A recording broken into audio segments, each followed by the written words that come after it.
નમસ્કાર, અમારી વિશેષ રજૂઆતમાં આપનું સ્વાગત છે। હું છું શિવાની। મિત્રો, બદલાતી જીવનશૈલી અને તેના કારણે આવેલા શારીરિક પરિવર્તનો ઘણીવાર ગંભીર સાબિત થાય છે। જંક ફૂડનું વધારે પડતું સેવન અને અનિયમિત જીવનશૈલી તેની પાછળના મુખ્ય કારણો છે। પરંતુ હાલમાં જ એક કિસ્સો સામે આવ્યો છે। ઉનાના પ્રજાપતિ પરિવારના અતિ મેદસ્વી એવા 3 બાળકોનો કિસ્સો, જેમાં મેદસ્વીતાનું મૂળ કારણ શું છે તેની ભાળ મેળવવાનો પ્રયાસ થઈ રહ્યો છે। મેડિકલ જગતમાં સામે આવેલા આ કિસ્સાના નિદાન માટે ઘણા એવા પ્રયાસો હાથ ધરવામાં આવ્યા છે। તો આજે આ પડકારરૂપ ઓબેસિટીના કેસ વિશે વાત કરીશું અમારી વિશેષ રજૂઆતમાં।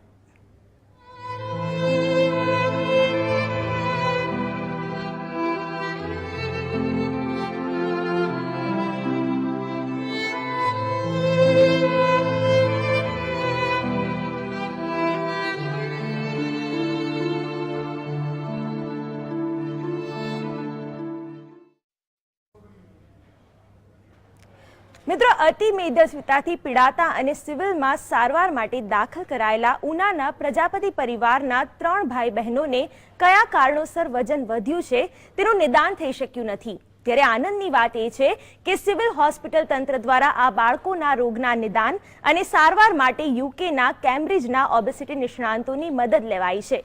એટલું જ નહીં, હોસ્પિટલ તંત્ર દ્વારા બાળકોની સારવાર ઝડપથી શરૂ થાય તે માટે જીનેટિક એનાલિસિસ સહિતની તપાસ હાથ ધરવામાં આવી છે અને ટૂંક સમયમાં આ તમામ રિપોર્ટ સામે પણ આવશે। સિવિલ હોસ્પિટલના સત્તાધીશોનું કહેવું છે કે સિવિલમાં સારવાર માટે આવેલા 3 અતિ મેદસ્વી બાળકોનું બેઝિક ટેસ્ટિંગ હાથ ધરાયું હતું, પરંતુ એક સાથે 3 બાળકોનું શરીર વધવાનું ચોક્કસ કારણ જાણી શકાયું નથી।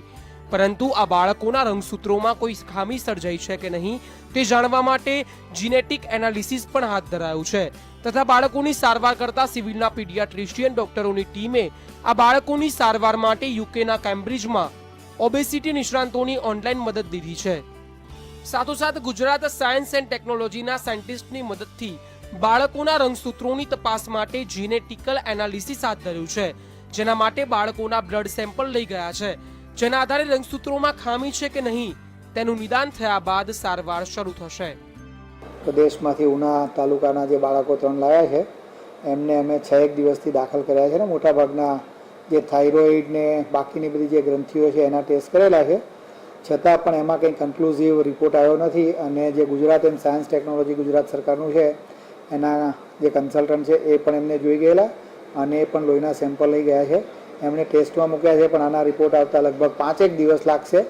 અને જેના અંડરમાં 3 છોકરાઓ દાખલ થયા છે એ ડૉક્ટર જે કેમ્બ્રિજ યુનિવર્સિટી કહેવાય લંડનની એની જોડે એ ઓનલાઈન કન્સલ્ટેશન કરી રહ્યા છે, એટલે એના પણ 5 દિવસમાં રિપોર્ટ આવશે। પણ અત્યાર સુધીના રિપોર્ટ ઉપરથી એવું કંઈ જાણવા મળ્યું નથી કે શેનાથી શું થાય છે, પણ ક્લિનિકલ સબ્જેક્ટ ઉપરથી એ લોકોને એવું લાગે છે કે રંગસૂત્રોની કંઈ ડેફિસિટ નીકળવી જોઈએ।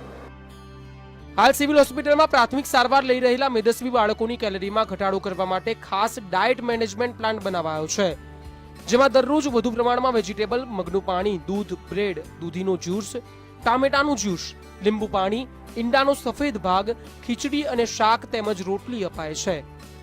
જો કે આ બાળકો ઘરનો જ ખોરાક ખાતા હતા, છતાં નિયમિત રોટલી ભાતની માત્રામાં ઘટાડો કરાયો છે તથા સિવિલ હોસ્પિટલમાં બાળકોની સારવાર કરી રહેલા ડોક્ટરોની ટીમે તેમને કસરત પણ કરાવવાની શરૂ કરાવી છે, જેથી તેમના શરીરમાં ચરબીના વધતા જતા પ્રમાણને રોકી શકવામાં સફળ બની શકાય। ડાયટ પ્લાનમાં એ લોકોને લો કેલરી ડાયટ અને ઇન્ક્લુડિંગ પ્રોટીન મળે, બીજા બધા મલ્ટી વિટામિન્સ મળે, એ પ્રમાણે એમની માત્રા ઘટાડવામાં આવી છે। રોટલી છે, દૂધ છે, ઈંડાનો સફેદ ભાગ છે, બાફેલા કઠોળ છે, મગનું પાણી, ચણા, ખીચડી, એ બધું આપવામાં આવ્યું છે। એની માત્રા એવી રીતે રાખવામાં આવી છે કે એની કેલરી બહુ વધારે ના થઈ જાય। ઉનાથી અમદાવાદની સિવિલ હોસ્પિટલ સારવાર માટે આવેલા પ્રજાપતિ પરિવારના 3 બાળકોને જોવા માટે સૌ કોઈમાં ઉત્સુકતા જોવા મળી રહી છે। ખાસ કરીને સિવિલ હોસ્પિટલમાં કામ કરી રહેલા ડોક્ટરો અને નર્સો સહિત અન્ય કર્મચારીઓને પણ આ બાળકને જોવા અને તેની સાથે રમવાની તક શોધી રહ્યા છે, જ્યારે બીજી બાજુ આ 3 બાળકો તેમની સારવાર કરી રહેલ નર્સો સાથે પણ વોર્ડમાં રમત રમી રહ્યા છે અને બાળકો પણ આ નર્સોને પોતાના પરિવારના સભ્યો તરીકે ગણી રહ્યા છે। અને જો કોઈ નર્સ રજા પર હોય અને બાળકને ન દેખાય તો તુરંત તે નર્સ કેમ નથી આવી તેમ કહીને તેના વિશે પૂછપરછ કરે છે. કેમેરામેન જીતુ મકવાણા સાથે મલ્હાર વોરા, GSTV, અમદાવાદ.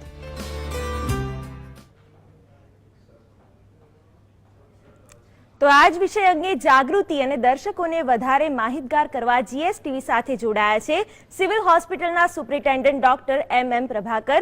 જી ડોક્ટર, આપનું સ્વાગત છે. ડોક્ટર, સૌથી પહેલા તો જણાવો કે મેદસ્વીતાનો આ કેસ કયા પ્રકારનો છે અને કયા પ્રકારના લક્ષણો જોવા મળી રહ્યા છે બાળકોમાં?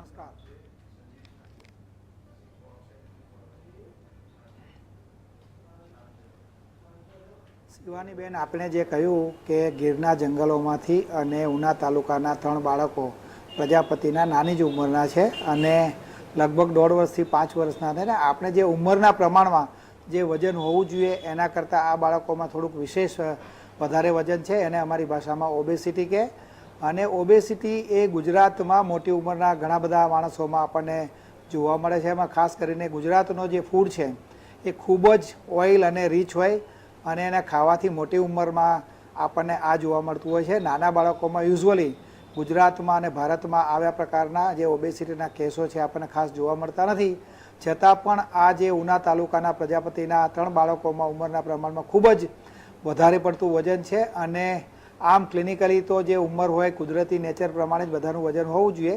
આ બાળકોમાં કંઈક વિશેષ પ્રકારનું વજન છે અને એના માટે ગુજરાત સરકારે એમના સ્કૂલ હેલ્થ પ્રોગ્રામમાં 3 બાળકોને અમારે ત્યાં સિવિલ હોસ્પિટલમાં મોકલ્યા છે ને. અમે એમને દાખલ કરી એનું શું એક્ઝેક્ટ કારણ છે એ માટે અમે એમની તપાસ કરી રહ્યા છે અને ધીરે ધીરે અમારા રિપોર્ટ પણ એમને આગળ મોકલી રહ્યા છીએ. જી બિલકુલ. ડોક્ટર, આગળ આપને પૂછવા માંગીશ કે પહેલા તબક્કે આ બાળકોનું બેઝિક ટેસ્ટિંગ હાથ ધરાયું હતું, તેમાં શું નિદાન થયું હતું અને આ બાળકોના જ્યારે પ્રાથમિક નિદાન કરવામાં આવ્યું ત્યારે શરીર વધવાનું કોઈ ચોક્કસ કારણ જાણી શકાયું ન હતું, જેમ કે આપણે જણાવ્યું, તો એમ કહી શકાય કે આ કોઈ ખાસ પ્રકારની ઓબેસિટી છે?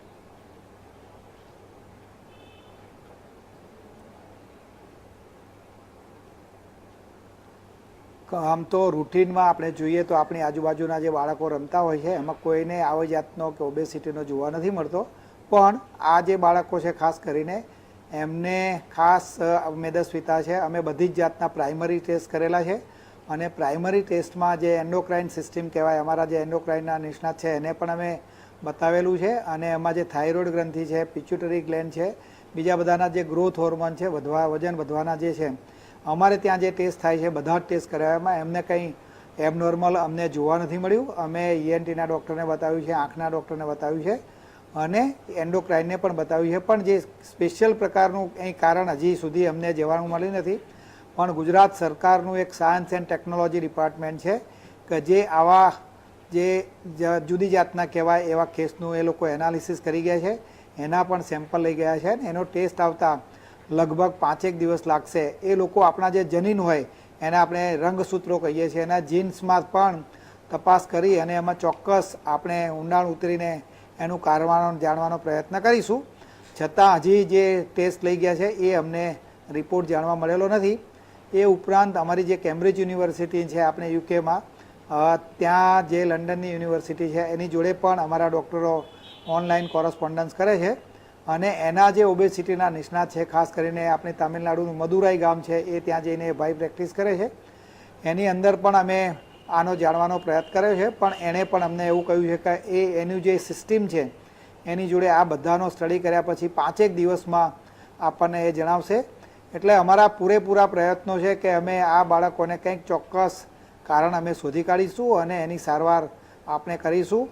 હાલ એ જે પહેલાં એમના ઘરમાં રોટલી શાક અને જે બધું ખાતા હતા એ અમારે ડાયટિશિયન હોસ્પિટલની એની નિગરાનીમાં અમે એનું ડાયટ પ્લાનિંગ કર્યું છે. એટલે વધારે પડતું જે તૈલી ખોરાક હોય એવો જે વધારે વજન વધારવાનો જે પ્રયત્ન કરે એવા ખોરાકો બંધ કરી અને એને પિરિયોડિકલી એટલે ઓછા સમયે જુદી જુદી જાતનો કે પેટ ભરાય પણ એને કેલરી ના વધે એવી જાતનો ખોરાક અમે આપીએ છીએ. અમારી જે હોસ્પિટલની સિસ્ટરો છે, અમારા પીડિયાટ્રિક ડિપાર્ટમેન્ટના જે ડૉક્ટરો છે એની પૂરેપૂરી કાળજી લે છે. એ લોકોને તકલીફ ના પડે એના માટે પણ અમે એમની ઉંમરના લગતા અમે સ્પેશિયલ રમકડા પણ એમને લાવી આપ્યા છે અને એ લોકોને બીજી જાતની તકલીફ ના પડે, બધા લોકો એને હેરાન ના કરે, બહુ લોકો ટોળે વળીને એ લોકોને જે ડિસ્ટર્બ ના કરે એના માટે અમે એક એમના આઇસોલેશન વોર્ડ કે જે AC વોર્ડ છે એમાં પણ અમે એમને સારી જાતની સારવાર આપી રહ્યા છીએ. જી બિલકુલ. જી ડૉક્ટર, આગળ આપને પૂછવા માંગીશ કે આપે ઉલ્લેખ કર્યો કેમ્બ્રિજના નિષ્ણાંતોની આ અંગે ઓનલાઈન સલાહ લેવામાં આવી રહી છે. તેઓની કયા પ્રકારની કામગીરી છે અને તેમનું માર્ગદર્શન કઈ રીતે આ કિસ્સામાં મદદરૂપ થઈ શકે છે તે વિશે માહિતગાર કરશો.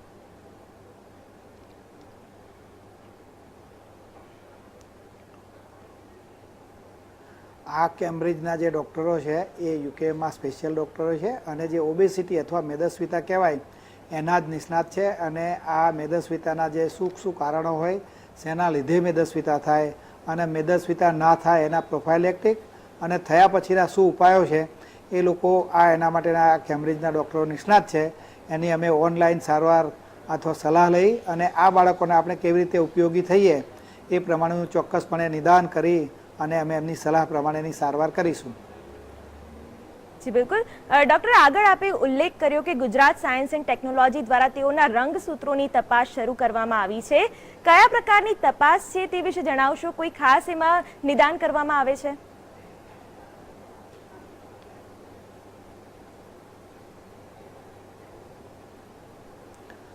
હું જીનેટિક નિષ્ણાત નથી, પણ જીનેટિક એ બહુ જ મોટું ડિસઓર્ડર થાય. આપણે ઘણા બધાને ખબર છે કે હિમોફિલિયા છે, એવી જ રીતે જે આપણા થેલેસેમિયા છે, આ રંગસૂત્રોથી થતા રોગ છે. અને આવા રોગમાં જો રંગસૂત્રોમાં ખામી હોય તો આ રોગ થાય છે. ને અત્યારે આ રંગસૂત્રો બદલવાનું પણ સાયન્સ ખૂબ જ આગળ વધી ગયેલું છે અને એમાં ઘણા બધા આપણે એક્સપેરિમેન્ટ ચાલે છે ને એની રંગસૂત્રોની એને એક જીન થેરાપી કહેવાય. આ જીન થેરાપીથી અત્યારે બાયોટેકનોલોજી ડિપાર્ટમેન્ટ રંગસૂત્રોને પણ બદલી અને આવું ના થાય એવા પ્રયત્ન કરો છે. એટલે ગુજરાત એન્ડ સાયન્સ ટેકનોલોજીમાં પણ આના નિષ્ણાત સાયન્ટિસ્ટો છે એ લોકો આનું સેમ્પલ લઈ ગયા છે, આ બાળકોને જોઈ ગયા છે અને એ રંગસૂત્રોની તપાસ કર્યા પછી જો એમાં કંઈ ખામી જણાશે તો એ ખામીને કેવી રીતે નિવારવી એ પ્રમાણે આપણે પૂરા પ્રયત્ન જો અમારે સિવિલમાં નહીં થાય તો જ્યાં પણ થતા હશે ત્યાં અમે આ બાળકોને મદદ કરવાની પૂરેપૂરી પ્રયત્ન કરીશું. જી બિલકુલ. ડૉક્ટર પ્રભાકર, આમ તો સિવિલ હોસ્પિટલમાં ખૂબ જ સરાહનીય કામગીરી થઈ રહી છે, પરંતુ જણાવશો કે આ બાળકોની લાઇન ઓફ ટ્રીટમેન્ટ શું હશે? કયા પ્રકારની સારવારનું આયોજન કરવામાં આવ્યું છે તે વિશે જણાવશો.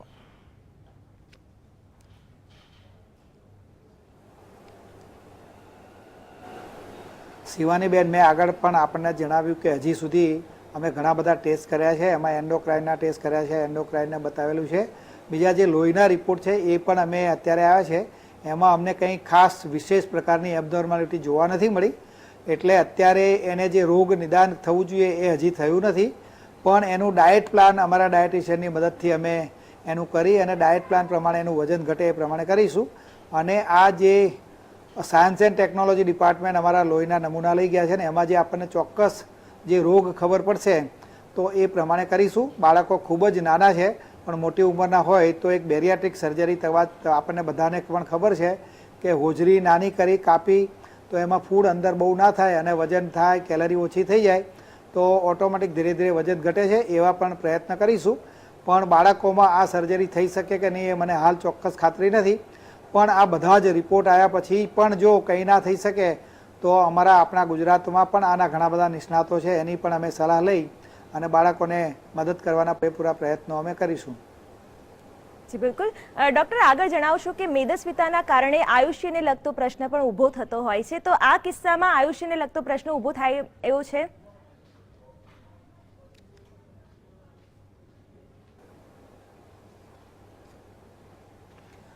મેદસ્વીતાના લીધે ઘણા બધા નુકસાન થતા હોય છે. આપણને જણાવું કે જે આપણું હૃદય હોય તે બોડીના પ્રપોર્શનેટ જો એને લોહી પહોંચાડવાના પંપ જે કરે છે એ પંપમાં પણ ખામી સર્જાય અને એનું હાર્ટ ફેલ થાય, હાર્ટ પોળું થઈ જાય. એવી જ રીતે એના જે સાંધાઓ હોય એ સાંધાઓ ઉપર પણ વધારે પડતો લોડ આવતો હોય છે અને બોડીમાં બીજે બધે લોહી પહોંચાડવાના પણ તકલીફ પડતી હોય છે. પેટ લાંબુ થાય એના લીધે જે સ્નાયુઓમાં અસર થાય, બીજી ઘણી આખી બોડી સિસ્ટમમાં આની અસર થતી હોય છે. અને આ રોગ જો આમ નામ ચાલુ કરે તો આ લોકોને શ્વાસ લેવામાં પણ તકલીફ પડે. એમની જે ડેઇલી ક્રિયા આપણે જે આગળ ચિત્રોમાં જોયું, બાળકોને એના પલંગ ઉપર ચડવાની પણ તકલીફ પડે છે, ચાલવામાં પણ તકલીફ પડે છે. એટલે નોર્મલ જીવન જે ના હોય ને એબનોર્મલ હોય તો કોઈ પણ એબનોર્માલિટી માટે આપણું જે નોર્મલ જે લાઈફ છે અથવા તો લાઈફ સ્પાન છે એના કરતાં આવા બધા રોગોમાં, એમાં ખાસ કરીને જે હિમોફિલિયા છે ને એવા બધામાં બરાબર જો ના ચાલતું હોય તો એનું લાઈફ સ્પાન પણ ટૂંકું રહેતું હોય છે. જી બિલકુલ ડૉક્ટર, જે રીતે તમે જણાવ્યું કે શારીરિક રીતે તેઓને થોડીક અડચણો પડતી હોય છે, ત્યારે જણાવશો કે મેદસ્વીતા બાળકોની માનસિક ક્ષમતામાં કોઈ ફરક પાડી શકે છે? તેઓની માનસિક ક્ષમતામાં અન્ય બાળકો કરતાં શું ફેરફાર છે તે વિશે જણાવશો.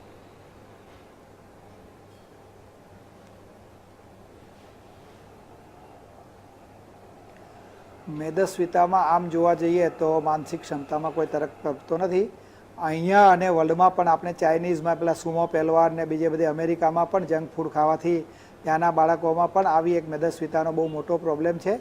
પણ મેદસ્વીતાના લીધે એની માનસિક ક્ષમતા છે અથવા તો જે આપણે આઈક્યુ કહેવાય, ઇન્ટેલિજન્ટ ક્વોશન્ટ ટેસ્ટ, કે એની બુદ્ધિ ક્ષમતા, આ બુદ્ધિ ક્ષમતામાં કોઈ ફરક પડતો નથી. અને આ બાળકોની એમની ઉંમરના પ્રમાણમાં એના જે એનાલિસિસ છે અમારું, એ પણ ખાસ અત્યારે આપણે જોવા મળેલું નથી. એટલે બુદ્ધિ ક્ષમતા અને એનો ઇન્ટેલિજન્સ છે એ મેદસ્વીતાને લીધે કોઈ પણ જાતની તકલીફ પડવી ના જોઈએ અથવા તો કોઈ ફરક પડવો ના જોઈએ. જી બિલકુલ ડૉક્ટર પ્રભાકર, જે રીતનો આ કિસ્સો બન્યો છે તેમાં એક નહીં પરંતુ સતત ત્રણ બાળકો મેદસ્વીતાનો ભોગ બન્યા છે, ત્યારે શા માટે એક બાળકમાં આ લક્ષણ દેખાયા પછી બીજા બાળકોને જન્મ આપવામાં આવ્યો? તે એક પ્રશ્ન થવો સ્વાભાવિક છે. આપ શું કહેશો?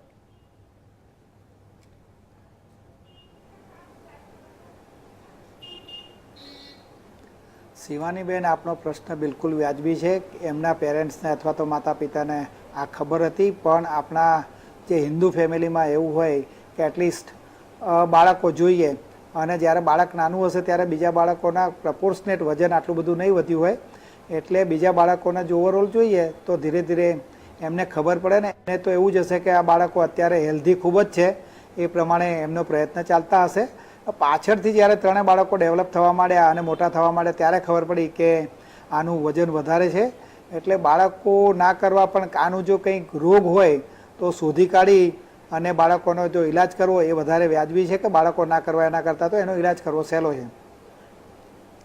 ડૉક્ટર, માતા પિતાની શું અપેક્ષાઓ છે? તેઓનો કયા પ્રકારનો અભિગમ જોવા મળી રહ્યો છે સારવાર બાબતે?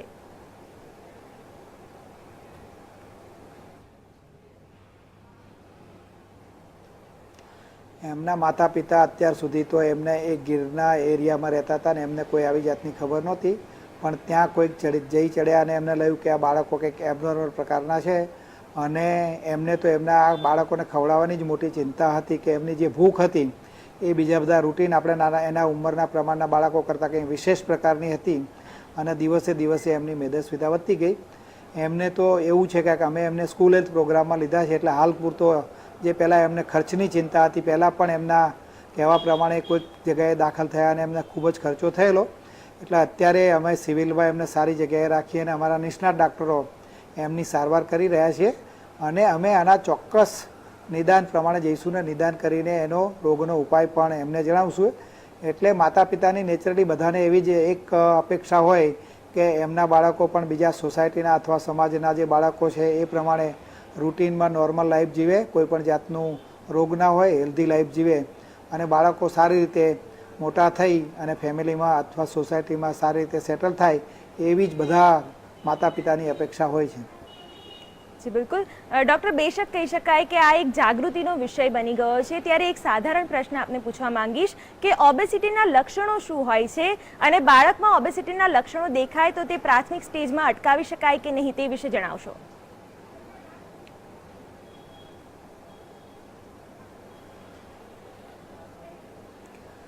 હું આપને જણાવું કે એક હાઇટ અને વેઇટના પ્રપોર્શનેટ જો વજન વધારે હોય તો એને ઓબેસિટી કહેવાય.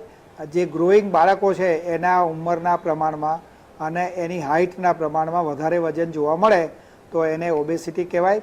આપણા ગુજરાતમાં ને ઇન્ડિયામાં બાળકોમાં ખાસ મેદસ્વીતા જોવા નથી પડતી, પણ વેસ્ટર્ન વર્લ્ડ એટલે કે અમેરિકા અને યુરોપમાં ત્યાં જે લોકોની ખાવાની સ્ટાઇલ છે, જે જંક ફૂડ ખાતા હોય છે, એ લોકોમાં મેદસ્વીતાના બાળકો ઘણા બધા હોય છે. પણ આ જે ફેમિલી છે અને આ બાળકો છે એ એવા પ્રકારના નથી, એમને કંઈક ચોક્કસ પ્રકારનો રોગ હોય એવું ચોક્કસ જણાય છે, અને એના લીધે જ એ લોકોની મેદસ્વીતા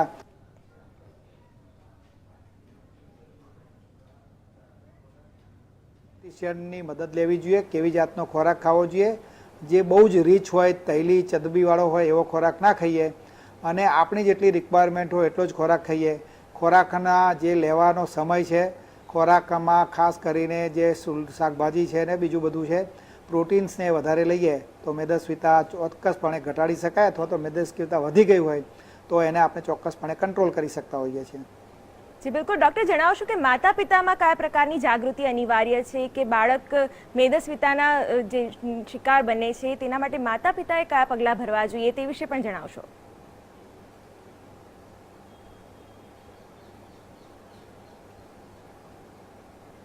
શિવાનીબેન, આપણી જે આ રજૂઆત છે ખૂબ જ વ્યાજબી છે. અત્યારના સોસાયટીમાં લોકો એટલા બધા બિઝી હોય ને, બંને પતિ પત્ની કામ કરતા હોય છે ને, બાળકો શું કરતા હોય છે ને, અત્યારે ન્યુક્લિયર ફેમિલી, એટલે પહેલાં આપણે જે જોઈન્ટ ફેમિલીમાં રહેતા હતા એવું પણ નથી. એટલે બાળકોની જે એક્ટિવિટી છે એમના સારી ટેવો પડે, એમનું વજન ના વધે, સોસાયટીમાં એમનું સારી રીતે પુનઃસ્થાપન થાય અથવા તો સ્થાપન થાય, અને બીજા બધા બાળકો કરતાં આપણે ધ્યાન રાખવું જોઈએ. એમની ખાવાની જે ટેવો છે ખાસ કરીને એ ટેવો આપણે સુધારવી જોઈએ. બજારનો જે જંક ફૂડ મળે છે એ ના ખાવો જોઈએ. ઘરમાં પણ જો આપણે ખૂબ જ જે ચરબીવાળો કે ઘી તેલવાળો ખોરાક ખાઈએ છીએ એ પણ જો બાળકોએ અને માતા પિતાએ ઓછો કરે તો આવા બાળકોમાં જે ઓબેસિટીનું જે વિશેષ પ્રમાણ અત્યારે વેસ્ટર્ન વર્લ્ડમાં અને ઇન્ડિયામાં પણ ધીરે ધીરે વધી રહ્યું છે એ આપણે ઘટાડી શકાય. અને સપ્રમાણ જે પૌષ્ટિક આહાર કહેવાય એવું બધા બાળકને ડાયટિશિયનની મદદથી અથવા તો એના ડૉક્ટરની સલાહની જરૂર પડે એ પ્રમાણે લઈ કરીએ તો આ મેદસ્વીતાને આપણે અટકાવી શકીએ છીએ અથવા તો વધતું ઘટાડી શકીએ છીએ. જી બિલકુલ. ડૉક્ટર, સિવિલ હોસ્પિટલમાં બાળકો હાલ તો સારવાર લઈ રહ્યા છે, ત્યારે સિવિલ હોસ્પિટલના સ્ટાફ દ્વારા કયા પ્રકારનું વાતાવરણ બાળકોને આપવામાં આવી રહ્યું છે તે વિશે જણાવશો.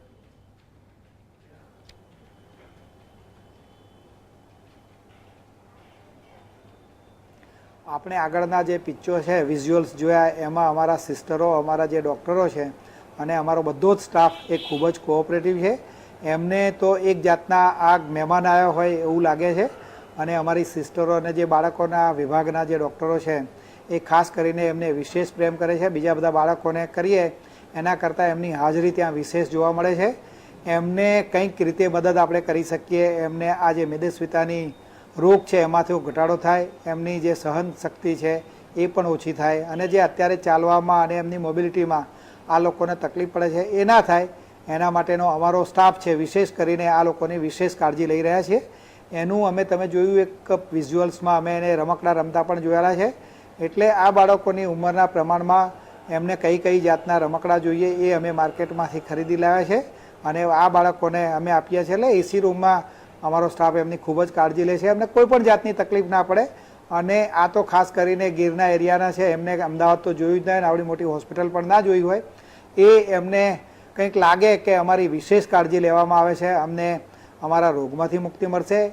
એના પેરેન્ટ્સને પણ, બીજા સમાજના બીજા બધા જે પેરેન્ટ્સ છે અથવા તો બીજા માતા પિતા છે એમને પણ આનો મેસેજ જાય કે સિવિલ હોસ્પિટલ એ ખાલી સરકારી તંત્ર જ નથી, એમને કોઈ પણ જાતની કાળજી લેવામાં આવતી, લાગણીશીલ લોકો નથી, પણ બધા જ આવા લોકોની ને બીજા બધા જે રોગવાળા લોકો અમારે ત્યાં આવે છે એ બધાની વિશેષ કાળજી લઈને બધાને સારી રીતે મફત સારવાર અમે આપીએ છીએ. એટલે સિવિલ હોસ્પિટલમાં આ ઉપરાંત અમારે ઘણી બધી સ્કીમો પણ અમે ચલાવીએ છીએ. એમાં ખાસ કરીને જે ગુજરાત સરકારની મા અમૃતમ યોજના છે એ એમાં 2 લાખનું એક વિશેષ ઇન્સ્યોરન્સનું પેકેજ છે. એમાં 7 જાતના રોગ સરકારે આવરી લીધા છે.